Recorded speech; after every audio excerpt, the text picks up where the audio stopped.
Olá, gente, tudo bem? Que alegria estarmos aqui mais uma noite para a gente bater aquele papo bastante interessante nesse mês de setembro, que está sendo um mês muito especial, em que a gente vem falando aí sobre a espiritualidade em diversos focos diferentes, né? E hoje vai ser um encontro muito interessante com a psicóloga Soraya. Vai falar para gente sobre a psicologia e a espiritualidade. E a gente nota, né, que nesse período aí de pandemia, de isolamento social, muitas pessoas estão procurando mais desenvolver, trabalhar o seu lado espiritual. Quando a gente se vê de frente dessas situações que muitas vezes a gente não tem o controle, né? Que a nossa saúde está em xeque, que o nosso corpo está em xeque. A espiritualidade é algo que nos impulsiona. E foi isso que a gente viu na primeira live desse mês, em que a gente falou um pouquinho sobre isso, né? Sobre aquilo que nos move, aquilo que nos leva ao encontro do outro e que nos faz ser também pessoas melhores. E na semana passada a gente falou um pouquinho sobre aquele desafio que tem sido o tempo da pandemia para quem é religioso. Aí o lado da espiritualidade mais voltado para a prática religiosa. Então, foram 2 encontros muito gratificantes, muito belos. Convido vocês que não assistiram, né, que possam voltar lá no meu IGTV e assistirem a essas 2 lives que aconteceram já nesse mês de setembro, também todas as outras que desde maio estamos realizando. E hoje a nossa convidada especial é a psicóloga, doutora, né, com muito orgulho de ser, assim, minha amiga, e a gente está sempre trocando algumas figurinhas, né? É a Soraya Ferreira, que já está aqui conosco, então eu vou convidá-la para que possa tela comigo e dividir todo o seu conhecimento, a sua experiência, nos ajudar a trilhar esse caminho. Olá, Soraya. Boa noite. Boa noite. Tudo bem? Tudo bem, Ana? Ah, que bom. Ô, Soraya, que alegria, né? A gente poder se encontrar assim, a gente que teve um período de muitos encontros e que atualmente, né, de uns anos para cá, a gente tem se encontrado pouco, né? Verdade. E na pandemia, onde a gente vive o isolamento social, a gente está podendo ter essa oportunidade de encontrar com pessoas, né, que às vezes há muito tempo a gente não se encontrava, ou que seria muito difícil a gente se encontrar, né, normalmente. E hoje a sala aqui está repleta de pessoas que eu acredito que sejam seus contatos, porque a maioria dos nomes eu não conheço. Então, isso é muito legal, porque a gente tem a oportunidade também de conhecer novas pessoas, né, nessa atividade das lives. Então, como eu vi que tem muitas pessoas assim que eu, pelo nome, não reconheci, eu vou me apresentar, né? Eu sou Ana Luísa, sou terapeuta ocupacional, e atuo aqui na cidade de Itabirito.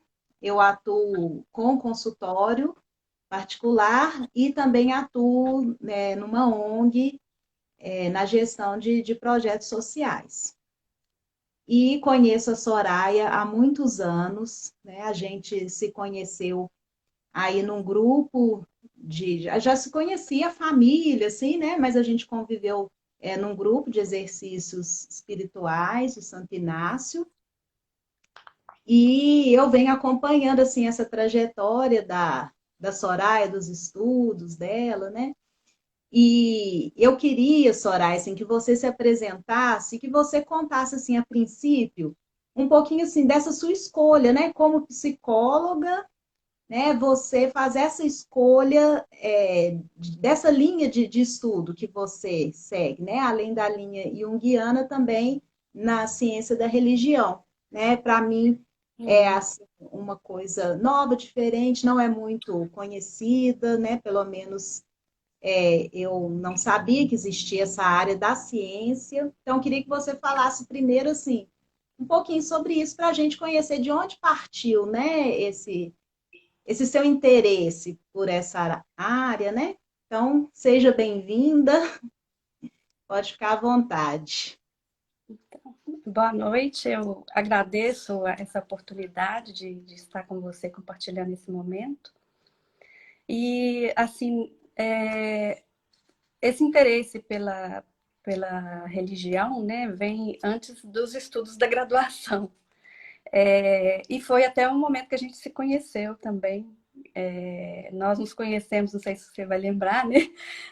Que a gente dava catequese para crianças especiais em um momento que não Ah, sim. existia nenhum material, né? E nem existia Uhum. falar de inclusão, né? E Sim. nós tivemos aquele contato com jovens especiais, né? E demos conta, né? Eu, você e a Andrea, né? De estar desenvolvendo um trabalho juntamente com eles. E aí eu também participei de um grupo que chama Fé e Luz, no qual a gente ficava responsável por cuidar das crianças deficientes, para os pais terem a oportunidade de um lazer, né, nos finais de semana. Então a gente ia para alguns encontros e a gente tinha essa oportunidade de acompanhar algum, a gente ficava responsável por uma criança, né, que tinha umas necessidades especiais, enquanto os pais podiam se sociabilizar lá com o próprio grupo, né? E foi aí que eu conheci o Lincoln, que eu fiquei responsável por ele. Aí começa uma minha grande questão sobre a alma. Era uma Uhum. criança paralítica e que a gente só se comunicava pelo olhar. Então, para mim aquilo era, né, instigante ver como eu poderia cuidar dele, como que a gente ia fazer essa comunicação, como ia começar essa comunicação. Então, o Lincoln é uma criança que marcou muito na minha juventude e a qual a minha tese eu estou dedicando a ele e a um outro menino que também entrou na minha vida mais recentemente, um caso de oncologia, mas ele também falava muito sobre Deus e sobre formas. E aí é um dos estudos que a gente também tem na fenomenologia, né? E acaba que eu comentei com ele, já em leito de hospital, nos últimos instantes dele, ele fez um desenho para mim falando que ele estava desenhando Deus e que Deus não tem forma. E aí eu falei com ele, olha, eu vou passar mais de 4 anos, né, fazendo doutorado para falar um pouco disso, que ele disse para mim, continua. Ele desenhou e falou, continua. Então a minha forma de continuar foi um pouco assim, né, através da pesquisa científica, né? A religião, então, ela entrou nesse sentido. Quando eu fazia psicologia, eu também fiz algumas disciplinas de filosofia e religião. Eu achava a psicologia, não encontrava muito a concepção de humano que era me apresentada para mim, né? Faltava alguma coisa. E eu tive essa felicidade de encontrar os escritos de Jung. Quando eu fazia filosofia da religião, eu estudei psicologia à noite. De manhã eu me aventurava na filosofia, em algumas disciplinas de filosofia e nos estágios, porque eu fiz muitos estágios durante esse período em diversos pontos, e inclusive no Hospital Galba Veloso, no qual eu fiquei 3 anos, e aí a saúde mental também me intrigava. Né? O que é isso? Uhum. O que é essa alma que a gente tanto fala? Né? O que é essa mente? Como... E por aí começou esses meus estudos. Né? Jung não é muito bem estudado, aprofundado dentro da psicologia. Dentro da própria história da psicologia, a gente tem essas cisões. É um mosaico científico com várias concepções de humano. E alguns Uhum. para alguns, e veem, Jung não era tido assim como, não era uma ciência, né? Infelizmente, isso no Brasil, né? Que a gente tá Uhum. dizendo. Então, a gente via muito pouco. Eu tive a oportunidade de ter um professor que era o professor de personalidade. Então, ele falou, se fosse você, não se aventurava em Jung, porque é muito anticientífico. Mas ele falou assim, mas se você quiser, eu vou te dar umas coordenadas. E por aí eu comecei a estudar sozinha. Mas eu tive a E oportunidade de... aqui em Minas Gerais a psicanálise é muito forte, né, nas Bastante. universidades, né? Então acaba que fica bem tendenciosa, né? É, a gente quase se forma para ser um psicanalista do que um psicólogo. Mas, Sim. então, eu me aventurei mesmo para estudar Jung no início. Tive a felicidade também de, assim que concluí a graduação, passou pouco tempo, abriu uma especialização na PUC de Minas, em parceria com a JB, que é a Associação Junguiana do Brasil. E aí eu entrei nessa especialização. Depois eu tive um ano fazendo algumas atividades na psicologia também, lá no Peru. Quando eu retornei, eu dei uma continuidade na formação para analista junguiana, mas eu não acabei ficando, me parece, até 2011 e não finalizei. Comecei o mestrado. E aí, no meu mestrado, eu desenvolvi Freud e Jung, né, fazendo essas... ali foi comparativo, uma pesquisa comparativa sobre a questão do fenômeno religioso, de como esses dois grandes teóricos analisam esse fenômeno religioso dentro do viés da psicologia e religião. E depois, quando eu fui pensar no doutorado, e aí como sempre me intrigou essa questão, né, da consciência e do inconsciente. Uhum. E Jung ainda amplifica um pouco mais, porque para ele nós temos a nossa consciência, o nosso inconsciente pessoal e o inconsciente coletivo, que são Sim. regidos por arquétipos e herdados, né, como algo muito a priori, muito natural que acontece na nossa energia psíquica. Então, eu estava procurando por uma pesquisa, desculpa, que coincidisse, que eu pudesse conciliar a consciência, né, um estudo, e com esses estudos que o Jung foca, que é mais do inconsciente.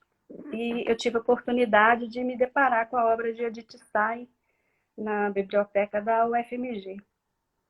E por uma, né, sincronicidade, eu abri uma parte que falava da alma da alma. Uhum. Eu falei, nossa, o que ela quer dizer com isso? O E livro te chamou, né, Soraya? O livro ficou lá te chamando, te gritando. E olha que quando eu olhei, eu falei, não é possível, porque a obra de Jung já é uma obra de grande envergadura, né? Uma obra e de difícil leitura, porque você tem que transitar por outras áreas, né? Uma leitura acaba que é transdisciplinar, porque pelos conteúdos da filosofia, pelos conteúdos que ele aprofunda sobre o fenômeno religioso, tanto na cultura ocidental quanto na cultura oriental.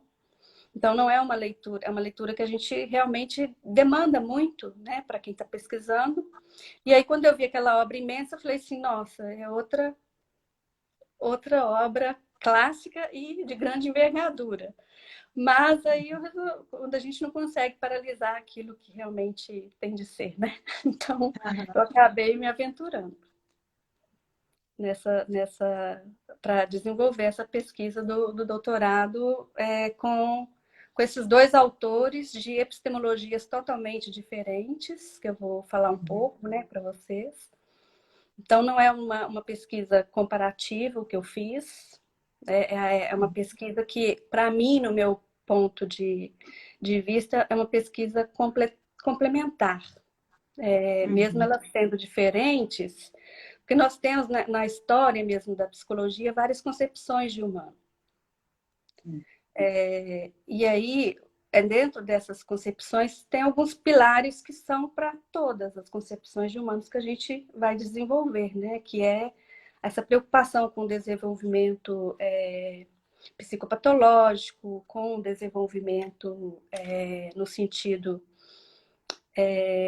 mais que passa por as coisas mais naturais, né? Vamos dizer assim, mas e de personalidade. Então, o desenvolvimento da personalidade, o desenvolvimento psicopatológico e também esses outros tipos, né, de desenvolvimento. E para mim falta muitas coisas ainda sobre o desenvolvimento espiritual. Sim. Nós não temos muita. A psicologia ela é uma ciência nova e, e a gente tem alguns teóricos, né, que vão aprofundar nesse sentido, mas dentro do que eu estava buscando dessa, vamos dizer assim, dizem que não é, a gente se apaixona, né, pelos autores que a gente quer aprofundar.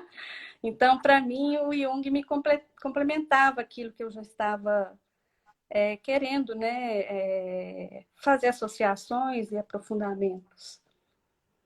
E aí, a Edith Stein, ela não é psicóloga, não foi psicóloga, ela foi uma filósofa, mas ela se enamorou pela psicologia inicialmente. E ali ela reconheceu que a psicologia empirista era uma psicologia sem alma. Ah. Né? Então, ela se decepcionou e nesse curso que ela fazia, ela conheceu as ideias de Russell, né? E ela viu ali um caminho para ela buscar essa verdade que ela tanto almejava. Então, ela consegue entrar nesse grupo, né, de estudos, juntamente com Russell, e ali ela vai estudar realmente a fenomenologia e russeliana, e vamos dizer assim que ela tem várias etapas. A Edith Stein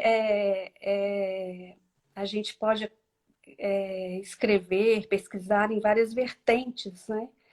Na antropologia, os escritos delas têm escritos antropológicos, escritos espirituais, escritos filosóficos, pedagógicos. E o que eu queria realmente era esses escritos da mística, que é o que eu queria mais desenvolver quando eu estava buscando conciliar, né, esses estados, esses aprofundamentos da consciência e do inconsciente. E aí ela oferece toda essa versatilidade na obra dela, né, de uma forma muito bela, mas que também demanda muitas saídas. Né? A gente tem que transitar por muitos outros autores que influenciaram as obras desses autores. E Então, quem era a Edith? então Edith Stein. os dois são da Alemanha, né? Mas os dois autores. A Edith Stein, ela é judia, mas ela tem aí um período depois que ela vai viver um período de ateísmo, mais na adolescência, mas depois desse período, quando ela já era integrante desse grupo que eu mencionei, que é o grupo de Russell, ela, dentro desse grupo, tinha vários filósofos que já faziam algumas reflexões sobre o fenômeno religioso e que tinham também passado por algumas conversões, né, pelo protestantismo, para o catolicismo, e ela vai começar a se interessar, né, por esse fenômeno, como com esse olhar da fenomenologia. Só que em determinado momento ela já começa a ter essa mudança e ela fica na dúvida, né, pelo protestantismo, pelo catolicismo, mas vai se enamorando pelo catolicismo. E tem também, em determinado momento, que ela conhece os escritos de Teresa de Ávila E o livro Vida, ela faz essa leitura ininterruptamente, do dia para né, a noite, ela faz essa leitura. E ali ela vê um caminho da verdade que ela tanto almejava. Então ela se converte aí ao catolicismo e traz muitas reflexões sobre isso, transitando em autores da metafísica, em escolástica, né? São Tomás de Aquino vai influenciar o pensamento dela, os escritos espirituais. Ela também tem partes dos exercícios, né, de Santo Inácio de Loyola.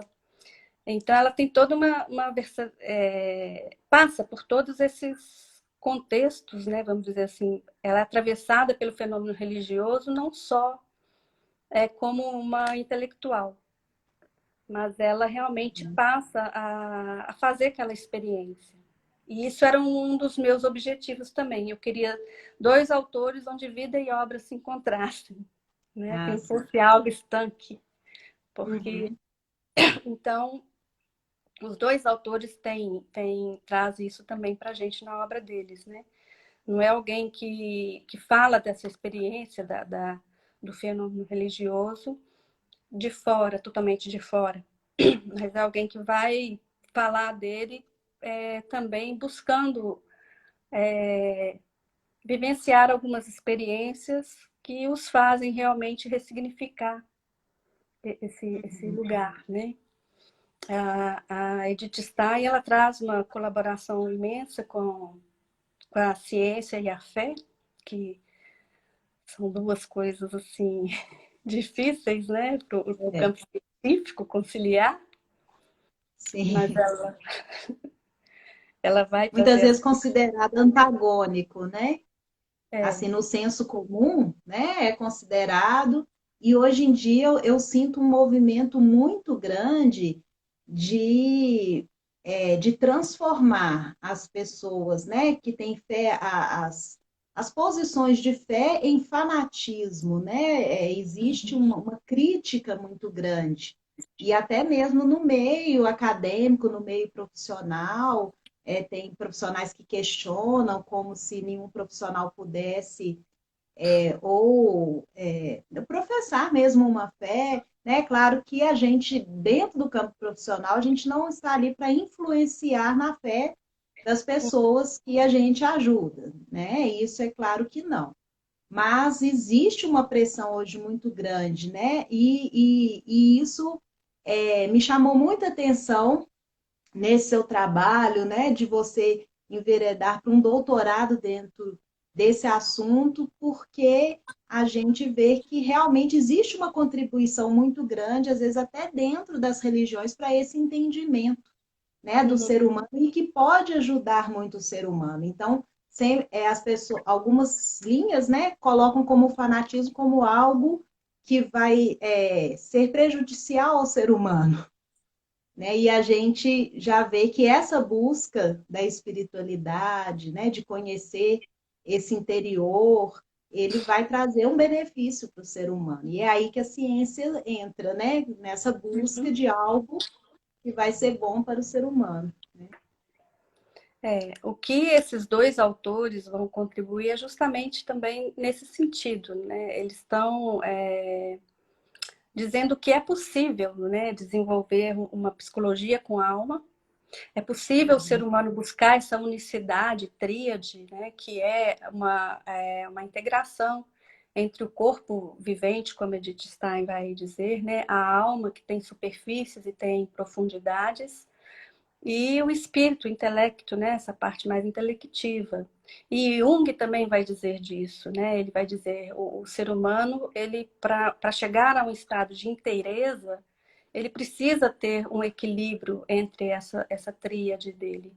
E aí, também de forma epistemológica bem diferente, os dois vão construir esse itinerário. Uhum. Né? Quando eu busquei pesquisar o humano a caminho de um centro mais profundo, né? Leituras da alma e de Stein, e da totalidade psíquica em Jung. Então, o que Uhum. seria esse itinerário dentro da obra desses dois autores? quando eu me vi diante da obra, eu já disse isso, né, que é de grande envergadura, o primeiro caminho que eu pensei foi: eu vou fazer o que eu quero em forma de um esquema, assim, para mim buscar essa unicidade, né?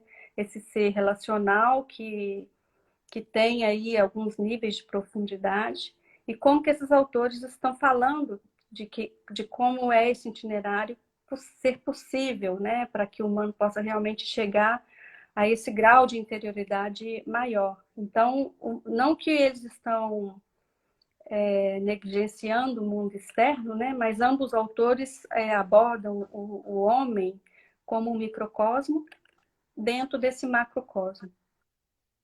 E totalmente relacional, né? Tanto com as coisas externas, mas principalmente com a sua interioridade, né?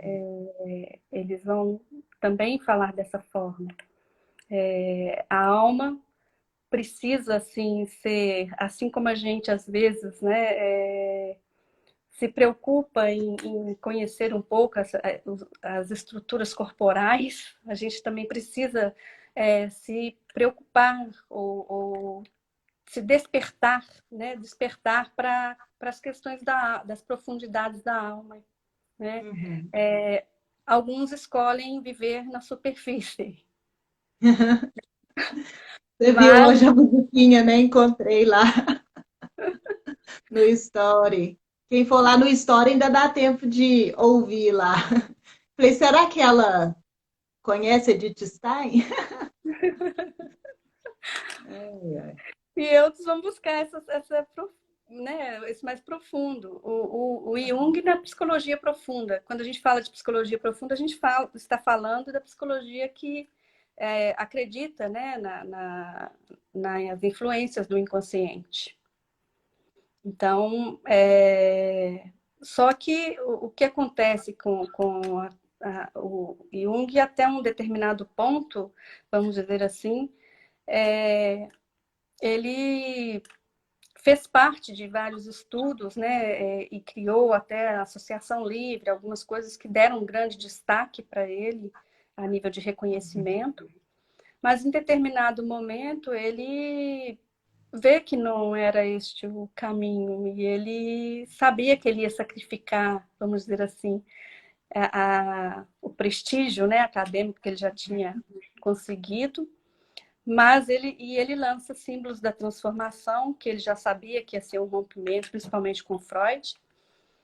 E daí realmente foi, e ele passa por um grande período, assim, do qual ele vai fazer uma autoexperimentação. Ele chama de autoexperimentação e a gente tem o que chama um livro vermelho, onde contém essas autoexperimentações de Jung. E ali a gente vê questões simbólicas também, né? Nós humanos temos aí vamos dizer, quando a gente fala do transcendente, nós temos dificuldade para dizer do que nos transcende, do que está além de Aham, nós, né? é. E Jung vai trazer a força dos símbolos como algo dos símbolos vivos, né? E não dos signos, que é uma coisa diferente, né? Os Uhum. símbolos, ele já tem emana sempre algo mais. E aí ele vai ver isso também nas diversas religiões, né? Como que isso, mas tudo no sentido de compreender isso, como que isso se estrutura na energia psíquica do ser humano, né? A grande questão de Jung, ele vai dizer, nós não temos como falar de Deus diretamente. Então, a única forma que nós temos de compreender, né, a única linguagem que nós temos para compreender é a experiência mesmo que o humano faz e que deixa para a gente esses caminhos de enfrentamentos, que se a gente for pegar a mística profundamente, tanto a mística oriental quanto a ocidental, nós vamos ver que os místicos passam, né, por vários enfrentamentos de autoconhecimento e, e vão aí criar esse itinerário, né, de desenvolvimento espiritual dentro de grandes dificuldades, vamos dizer assim, né? Até chegar no autodomínio, até chegar nisso que Jung vai dizer que é a inteireza, ou até chegar no que a Edith Stein vai dizer que é o núcleo pessoal, né? Nós temos esse núcleo pessoal identitário e muitas vezes nós nos distanciamos desse núcleo pessoal, nós nos distanciamos Uhum. de nós mesmos, né? Ao longo da vida, porque a vida para os dois é formativa. A gente se forma, né, ao Uhum. decorrer da vida, com as nossas escolhas, com a nossa liberdade, né, a nossa vontade. Então, aí tem todo os conceitos, né, onde a Edith Stein vai se apoiar para dizer dessa parte da tríade, né, dessa busca pela unicidade, dessas dessa alma que tem superfícies e profundidades, que tem o dentro e o fora, né? E Jung também vai criar vários conceitos para dizer, né? Ele cria conceito de sombra, de persona, né? Seria a persona, essas máscaras sociais que muitas vezes o ser humano utiliza, né? E que se Uhum. distancia deles mesmos. E a sombra com esse aspecto, às vezes, de uma parte mais inferior, né? Uhum. Da alma, e que as pessoas também precisam ter esse enfrentamento. Então, os conceitos junguianos, né, foram criados todos nesse sentido, de poder nos ajudar a nos compreender de como a nossa energia psíquica se movimenta, né? Não só internamente, como também nessa reciprocidade entre mundo interno e mundo externo. Uhum. E aí ele vai dizer, né, que nós não temos só o nosso inconsciente pessoal, a gente tem o inconsciente coletivo. Na minha tese, eu busquei desenvolver esse conceito de o arquétipo do luminoso, que seria Uhum. esse algo, né, mas que é a priori, que é herdado, né, a gente acaba entrando em contato com o transcendente de diversas maneiras. E Jung vai averiguar isso também na vida de muitos místicos. Então, na minha Uhum. tese, eu mostro um pouco o que Jung vai construindo, a análise que ele faz, né, de alguns místicos, inclusive de Teresa de Jesus, Teresa de Ávila, né? E de São João da Cruz também, que são os que influenciaram muito a vida de Edith Stein. Mas é claro que são sempre leituras, chaves de leituras diferentes. Então, a minha Aham. tese não é comparativa, né? Em momento algum eu estou comparando o pensamento de Edith Stein, que tem a base, se estrutura na fenomenologia o tempo inteiro, a fenomenologia russeliana, mesmo quando ela, de judia, como eu estava dizendo lá no início, né? De judia, passa para o ateísmo, depois para o catolicismo, e aí ela tem mais uma virada, que é a entrada no Carmelo Descalço, né? A Teresa de Ávila, ela era do Carmelo, né, do Carmo primeiro, e aí em determinado momento vai ter as fundações, as novas fundações, que a gente chama de Carmelo Descalço, e a Edith Stein vai fazer parte vamos dizer, da proposta de espiritualidade do Carmelo. Né? Um Então, aprofundamento mesmo, né? tem toda uma vivência muito bonita. Eu acho que para Aham. a gente, os dois autores acabam exigindo isso. Nós não conseguimos conhecer, não sei se eu, nós não podemos conhecer, por exemplo, os dois autores sem a vida e a obra caminham junto. Uhum. E nós não temos, por exemplo, de Jung, a gente tem a obra, né, traduzida, mas nós não temos, por exemplo, Edith Stein, a obra dela ainda não foi muito traduzida, né? Agora tem um grupo steiniano que eu faço parte dele, que é um grupo da Universidade de São Paulo, coordenada pelo Juvenal, E está saindo algumas obras, né, tradução. A autobiografia pela editora Paulus já temos, então é até uma boa obra de se começar a estudar Edith Stein, né, pela sua Uhum. própria autobiografia. E se aventurar mesmo, né? Porque são os escritos que demandam muito, muito da gente a nível de estudo. A conversão de Edith Stein para quando ela entra no Carmelo, então ela também vai fazer um grande estudo que passa pela mística.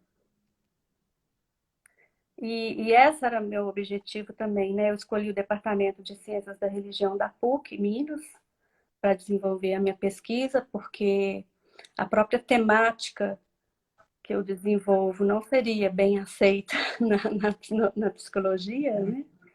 Justamente por estar mexendo com essa questão não só da espiritualidade, mas pela compreensão dos autores de Jung, por exemplo, né? Que a gente sabe que tem essa questão. Você está me vendo direito? Escureceu um pouco mesmo, o Não sei pessoal por está quê. falando ali, né? Hum, É, tem alguma coisa que e eu de possa fazer? repente, Ah, agora melhorou. melhorou, É. melhorou. Mas então, aí eu tive que escolher o departamento de ciências da religião, continuar, né, nesse departamento, para desenvolver o meu mestrado e desenvolver o doutorado também, justamente por trabalhar com esse aspecto de Jung, né, que a gente tem essa dificuldade dentro da psicologia, né, aqui, principalmente em Minas.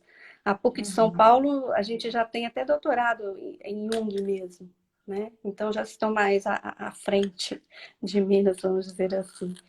Aham. Mas mexer com o fenômeno religioso não é algo muito fácil e nem muito bem visto, vamos dizer assim, porque as pessoas confundem até mesmo, né, a identidade religiosa que a gente tem com o nosso lado científico, vamos dizer assim, né? Sim.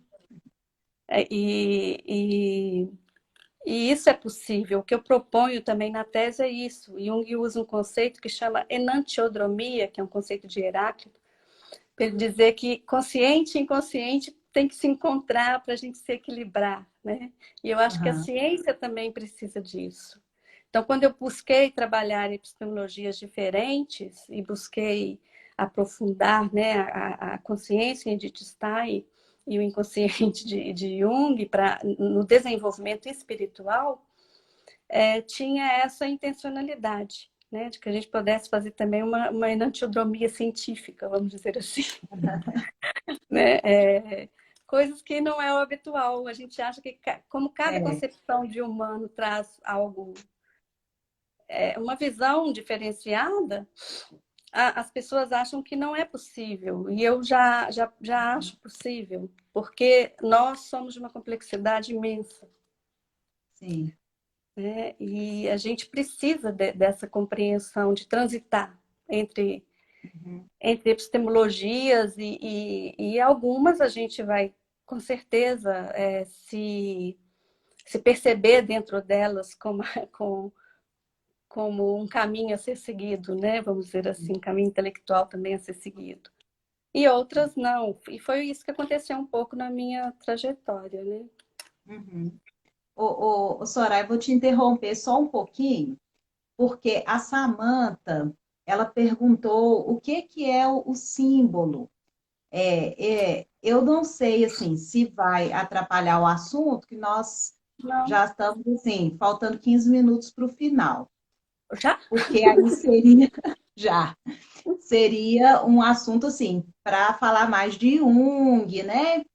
E aqui nós viemos falar dessa tríade que você ainda não falou qual que é a tríade. Então, assim, você fica à vontade se você quiser falar um pouquinho para ela sobre o símbolo, mas também a gente já ir entrando nesse assunto, né, dessa tríade aí, o que que seria isso, né, para que a gente possa aprofundar mesmo no assunto, porque o tempo já está correndo, Tá. né? A não ser que a gente entre novamente e faça uma segunda parte. Aí você também depende de você, né, estar disposta.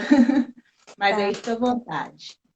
Então, a unicidade é o corpo, né? É esse corpo vivente que nós temos. A psique é entendida como alma, né? E da qual a gente tem superfícies e profundidades, né? A parte espírito, que é mais intelectiva. Isso, nos dois autores, esse caminho de unicidade, é o reconhecimento de que não há dualismo entre essas instâncias. Não há Uhum. dualismo, né? É, a gente, na própria história da filosofia, a gente vê essas cisões, né, onde o corpo é separado da alma. Então, tem todo o contexto histórico aí. Mas Uhum. o que os autores vão abordar é que o nosso corpo, né, é essa morada da alma, né?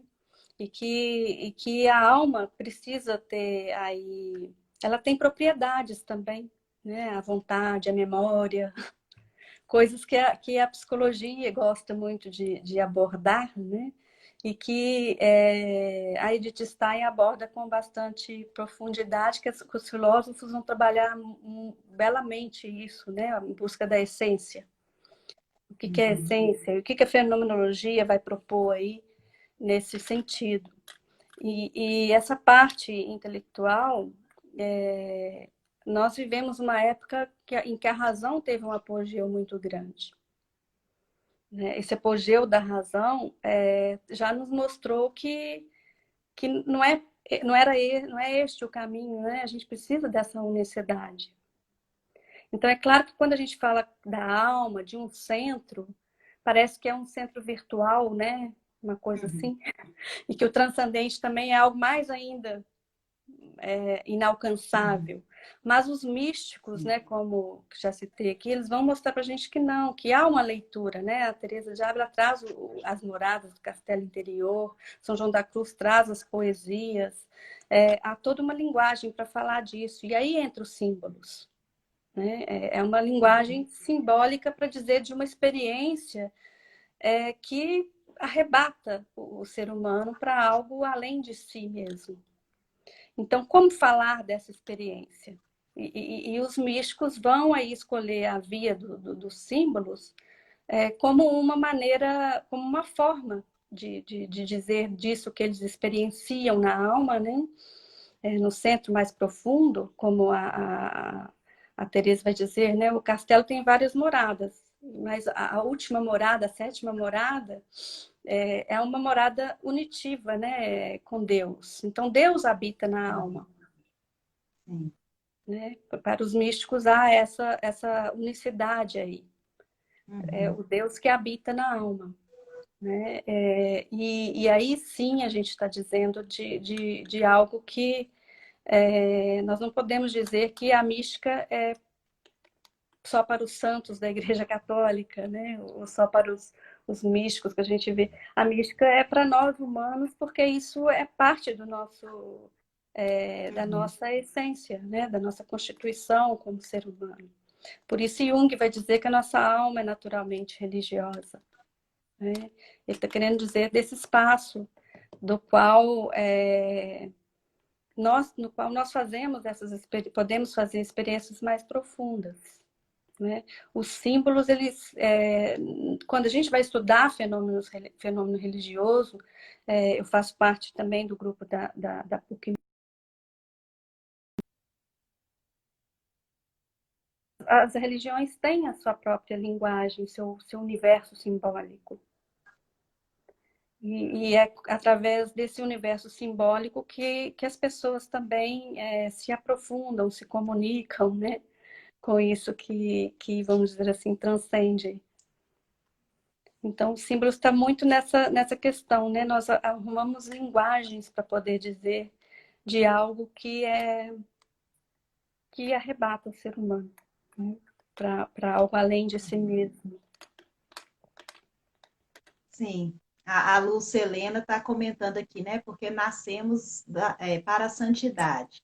Então, assim, é de onde a gente vem para onde a gente vai. E isso está lá no íntimo de nós, né? Que é esse contato mesmo com esse ser superior, né? Vamos assim dizer, genericamente, né?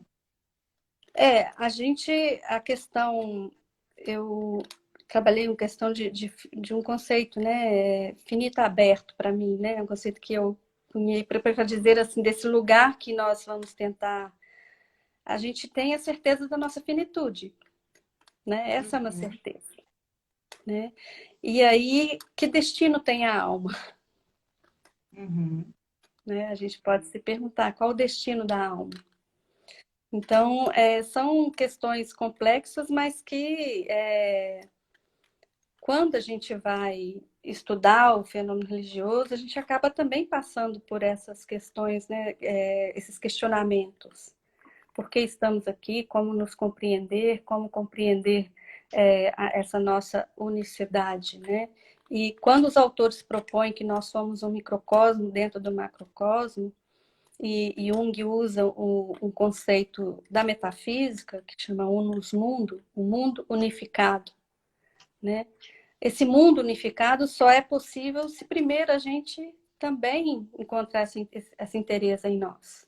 Porque aí nós vamos nos relacionar de uma forma muito mais sadia, não só com a gente mesmo, né? Mas como a gente relaciona dessa forma, isso tem todo um reflexo no mundo externo, né? E é uhum, isso que os autores também vão estar nos auxiliando, né? Como que se dá esse itinerário? Primeiro, é um itinerário onde é necessária a interioridade.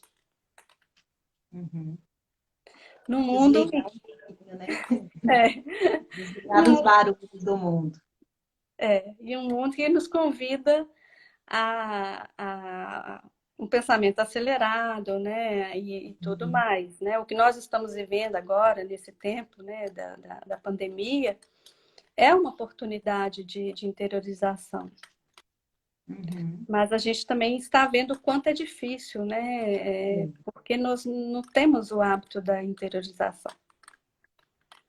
E ambos os autores acabam que faz uma grande contribuição nesse sentido, porque eles estão falando é necessário, né, que o ser humano desperte para si mesmo. Para despertar para si mesmo, nós temos todo esse contexto da unicidade, né? Nós somos um corpo vivente, nós temos uma alma que tem essas profundidades, né? E às vezes a gente não se preocupa em aprofundar.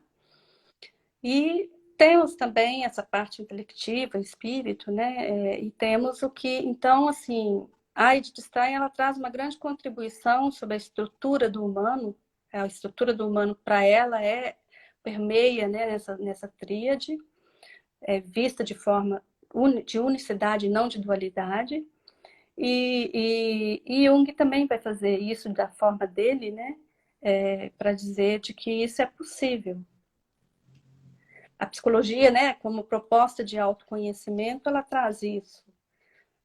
O autoconhecimento é algo laboroso, né? A gente não se conhece de um dia para a noite, né? A gente tem dentro da psicologia, a gente vai ver que tem muitas outras coisas para que às vezes ultrapassa a compreensão do próprio humano e do qual um profissional, né, da área da psicologia, da psiquiatria, vai poder auxiliar aí nesse conhecimento mais profundo de si mesmo, né, dos nossos complexos, dos nossos traumas e daquilo que às vezes tem uma parte autônoma dentro da gente e a gente às vezes não dá conta, às vezes nem de perceber, né?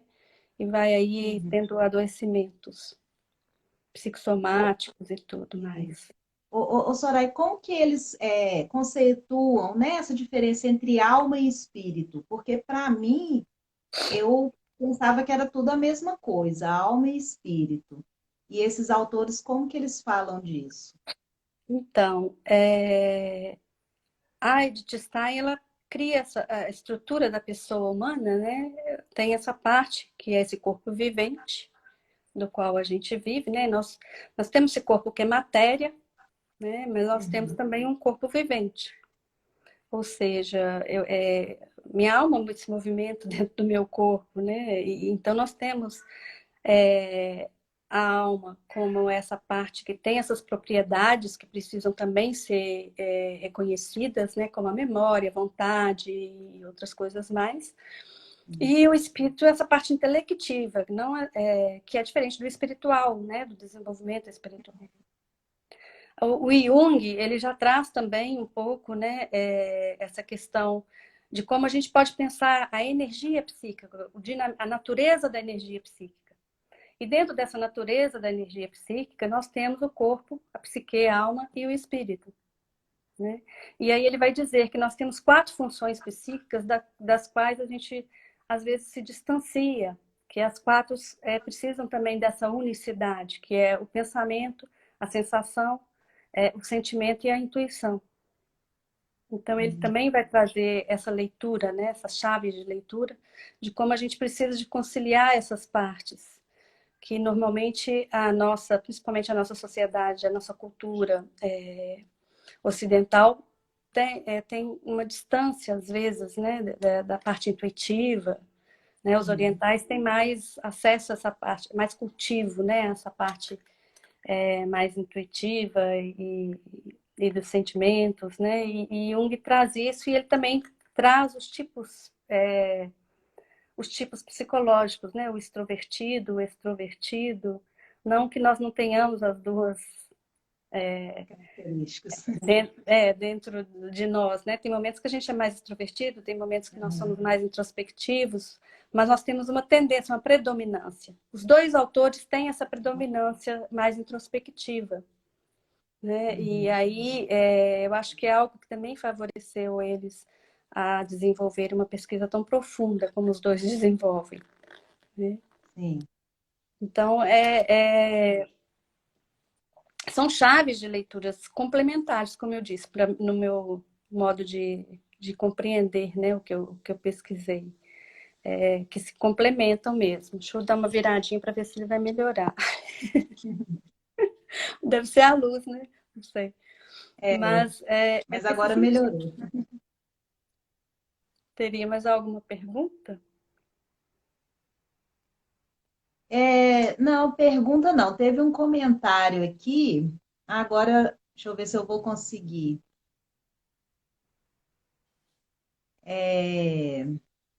Tá bem lá para trás.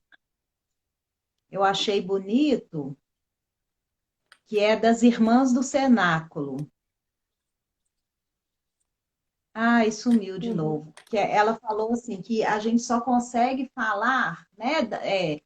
É onde os pés pisam, do que o coração sente. Ela falou alguma coisa assim, perdi, comecei a descer, que está muito lá na frente, mas falando assim dessa experiência deles, né, como autores, que eles só puderam falar disso porque eles experimentaram isso, né? Então, às vezes a gente observa algumas pessoas querendo falar muito de Deus e de religião e a gente vê que é aquele discurso totalmente vazio, porque a pessoa não tem realmente, Uhum. né, aquela vivência mesmo. Ela não fez aquele. Ah, ela colocou de novo aí, ó. Onde pisa os pés, a cabeça pensa e o coração ama. E aí só Que assim que a lindo. gente, né, onde que a gente vai conseguir escrever algo, né? Eu achei interessante isso. E a Zaira Belintani falou que bom sermos vistos como seres completos e não somente físicos e intelectuais. Esse olhar diferenciado pode proporcionar melhor resposta na terapia. Aí ela já veio trazer aqui um pouco para o lado da atuação, né, profissional. Uhum. A terapia, né, ela tem todo um contexto diferenciado, né? Cada concepção de humano traz uma forma de compreender esse dinamismo da energia psíquica, né? E isso realmente há uma grande diferença, porque às vezes as pessoas acham ver a psicologia como uma coisa só, né? Tudo dentro de um mesmo pacote, e não é assim, né? As ciências, o existencialismo, o humanismo, a psicanálise, a psicologia junguiana. Então, são abordagens que têm cada uma a sua concepção de humano, e aí, dentro dessa concepção de humano, tem aí uma forma, né, de prestar esses atendimentos terapêuticos, né? E às vezes nem todos Sistêmico. os clientes se encaixam na sim, psicologia junguiana, né? E nem todos vão encaixar em outra. Então, a gente também precisa ter essa isso. leitura, né? Do perfil, né? Da personalidade de quem nos chega para a gente ajudar e facilitar ele a conhecer essas profundezas da alma. Sim. Né? Ô, E com essas Soraya, leituras. falta 2 minutinhos para a gente terminar o tempo, né? O Ah, Instagram, ele é maldoso, ele passa rápido. desliga o telefone na cara da gente.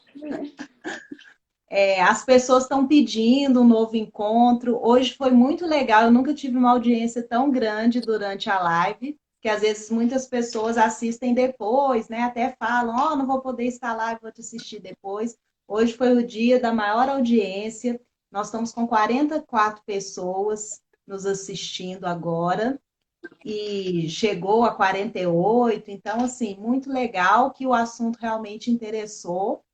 E as pessoas estão pedindo outra live, então depois vamos combinar uma para falar só do Jung, né? Toda essa questão É, de inconsciente coletivo. Então, é, mais ou menos. você falou que podia continuar, você quer continuar? Você falou de continuar, você quer sair e continuar, ou você prefere a gente marcar outro dia? Aí eu posso continuar. E o que, que você acha? Do que você preparou aí para falar, que ainda não falou, né? Se você achar que precisa concluir, a gente continua. Fica a seu critério. Se você quiser continuar, a gente continua e vai. Isso, então a gente continua, porque eu acho que assim, o tema mesmo, né, que a gente ia trabalhar ainda ficou um pouquinho faltando, né, algumas coisas, e aí a gente pode continuar, né? E todas as pessoas parecem que vão voltar com a gente aí, que estão gostando. Então a gente espera mesmo, né, que voltem aí para a gente continuar o assunto. Uhum. Temos vários elogios aí, a Naná Toledo, que é nossa professora, né, falou das ex-alunas. Geralmente a gente fala dos É um grande professores carinho. e ela está falando, né? E tem pessoas aqui, né, que estão realmente assim bastante interessados no assunto. Acredito que tem vários psicólogos aí também querendo saber um pouco dessa abordagem, que é diferente, que muitas vezes, né, a academia não possibilita, né, esse conhecimento. E aí as manifestações estão positivas. Então, a gente vai sair, Vamos continuar voltando. aí. Vamos continuar, tá faltando só alguns segundos aí. A gente nunca sabe muito bem que horas que ele vai terminar, né? Mas eu estou gostando bastante. Eu já li um outro livro da Soraya, que ela fala de Freud e Jung, fala dessa questão religiosa. Como que é o nome mesmo daquele livro?